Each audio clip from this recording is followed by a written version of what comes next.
ఇక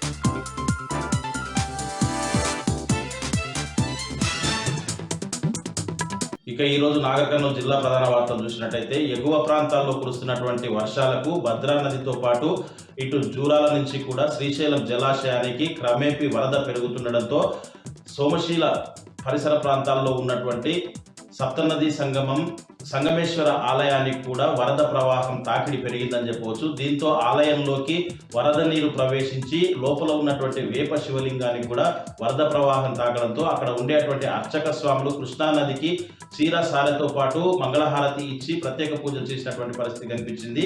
లోపల ఉన్నటువంటి శివలింగానికి కూడా ప్రత్యేక అర్చనలు, ప్రత్యేక పూజలు, అభిషేకాలు కూడా చేసినటువంటి పరిస్థితి కనిపించింది.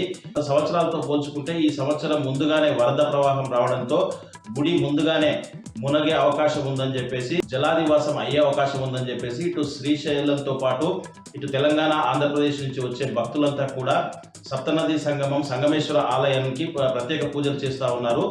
ఈ వరద ఇట్లే కొనసాగితే ఒక 2-3 రోజుల్లో సంగమేశ్వర ఆలయం మునిగే అవకాశం ఉందని చెప్పేసి కూడా అక్కడ ఉండే అటువంటి అర్చకులతో పాటు చాలా మంది కూడా చెప్తున్నటువంటి పరిస్థితి కనిపించింది.